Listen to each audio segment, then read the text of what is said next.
नमस्कार दोस्तों, स्वागत है आपका हमारे YouTube चैनल जिसका नाम है परीक्षिता एकेडमी। और आज हम बहुत इंपॉर्टेंट टॉपिक के बारे में बात करने वाले हैं, मध्य प्रदेश कांस्टेबल एग्जाम के बारे में, जो कि मध्य प्रदेश स्पेशल है। ठीक है, हमें सभी को पता है हाल ही में गवर्नमेंट ने लगभग हम बोल रहे हैं 5000 पदों पर वैकेंसीज निकाली है कांस्टेबल की, और 12 लाख से भी ज़्यादा जो है कैंडिडेट ने आवेदन किया है। तो इस भीड़ में आपको अपना सिलेक्शन लेने के लिए आई थिंक हमारा वीडियो ज़रूर देखना चाहिए। तो हम स्टार्ट करते हैं और उस वीडियो के बारे में क्या खास बात है हम वो देखते हैं। तो अगर आपने भी कांस्टेबल का एग्ज़ाम फिल किया है, राइट, फॉर्म भरा है, और आप चाहते हैं कि आपका जो सिलेक्शन है वो इस एग्ज़ाम में हो जाए, तो सबसे पहला जो स्टेप है, सबसे पहली जो सीढ़ी है, तो वो कहें हम सिलेबस, राइट।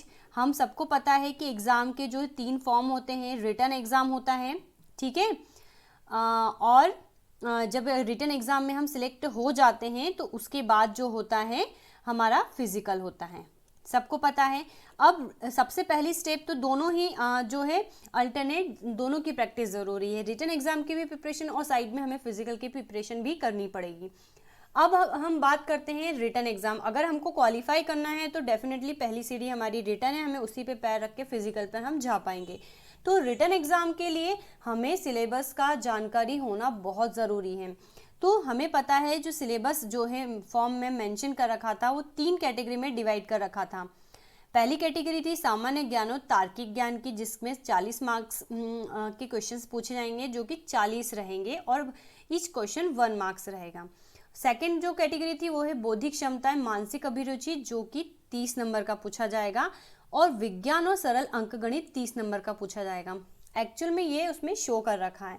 अब यहाँ पर आप लोगों के मन में क्वेश्चन आएगा कि एक्चुअल में जो फर्स्ट पार्ट है, जो 40 नंबर का पार्ट है, इसमें क्या क्या आया, कौन कौन से सब्जेक्ट आएंगे। तो हम अगर बात करें मोटे तौर पर तो सामान्य ज्ञान यानी कि इसमें जीएस रहेगा।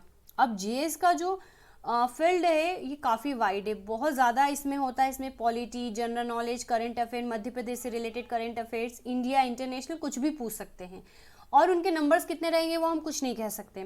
तार्किक ज्ञान में रीजनिंग के कुछ क्वेश्चंस पूछ लिए जाते हैं, ठीक है।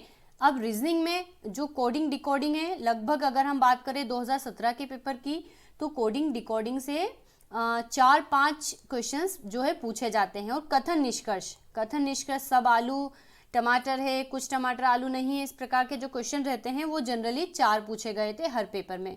2017 के एनालिसिस की हम बात करें, इस प्रकार से और भी क्वेश्चंस रहते हैं। हालांकि वो काफ़ी सिंपल होते हैं, अगर हम उसे अच्छे से पढ़े तो हम जो है इसमें पूरे नंबर कवर कर सकते हैं। और इसके अलावा इसमें जो मैथ्स में हम प्रोबेबिलिटी पढ़ते हैं, प्रायिकता जो पढ़ते हैं हम, परम्यूटेशन या जो कॉम्बिनेशन पढ़ते हैं, वो भी इस वाले ए सेक्शन में रहता है। मतलब दिखने में बड़ा सिंपल लग रहा है आपको कि सामान्य ज्ञान है, तार्किक ज्ञान है, तो चलो हम इसको देख लेते हैं, लेकिन ऐसा नहीं है। उसका आपको जो है स्ट्रक्चर समझना पड़ेगा। अब जो सेकंड वाला है बौद्धिक क्षमता, मानसिक अभिरुचि, इसमें भी रीजनिंग के कुछ क्वेश्चंस पूछ लेते हैं, ठीक है, और मैथ्स पूछ लेते हैं। मैथ्स इसमें वो काफ़ी अच्छा आता है। मैथ्स के जितने भी चैप्टर्स हम आगे बात करेंगे क्या आएगा। और विज्ञान और सरल अंकगणित जो होता है, इसमें भी साइंस और मैथ्स दोनों पूछ लिया जाता है। अर्थात मैथ्स ऊपर भी है, सेकंड पोर्शन में भी है, थर्ड में भी है।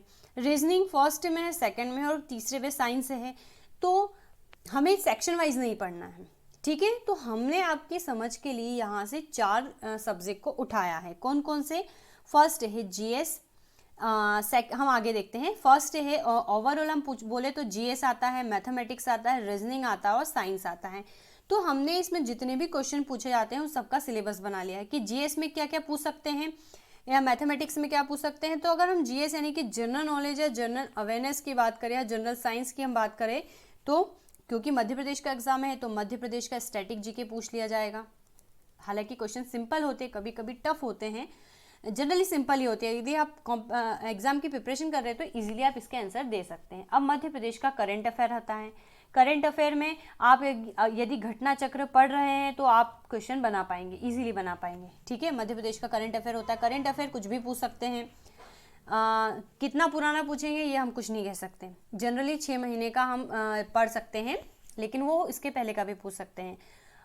पॉलिटी से क्वेश्चन पूछा जा सकता है, पॉलिटी भी काफ़ी बड़ी बुक है। ज्योग्राफी से क्वेश्चन पूछा जा सकता है, हिस्ट्री से पूछते हैं, साइंस से, साइंस को हमने अलग कवर किया है।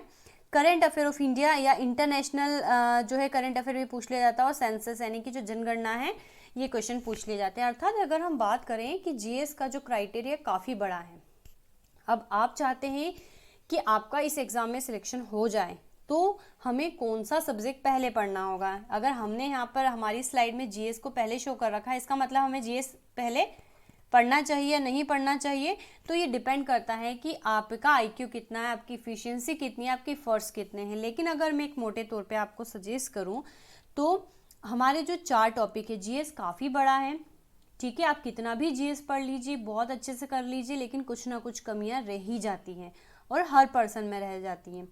एक मैथ्स है, रीजनिंग है और साइंस है। तो हम अगर बात करें रीजनिंग की, अगर आप इसको 5 या 6 दिन अच्छे डेडिकेट होके दे दो तो आपका रीजनिंग पूरा फिनिश।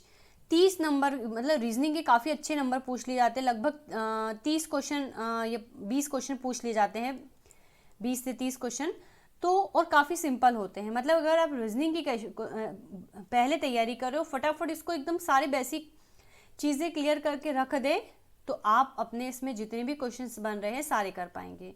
अब अगर हम बात करते हैं मैथ्स की, तो मैथ्स चाहे आपका स्ट्रॉन्ग हो या ना हो, आप इसको नहीं छोड़ सकते। अगर आपने मैथ्स छोड़ दिया, मैथ्स के लगभग 40 क्वेश्चन पूछे जा रहे हैं हर पेपर में। 2017 का हमने जो एनालिसिस किया है पेपरों का, तो लगभग 38, 39, 40 क्वेश्चन मैथ्स के पूछे जा रहे हैं, ठीक है। हर एक चैप्टर्स में से पूछे जा रहे हैं, हम एक पर्टिकुलर कोई चैप्टर भी नहीं आपको बता सकते हैं। तो मैथ्स आप नहीं छोड़ सकते हो।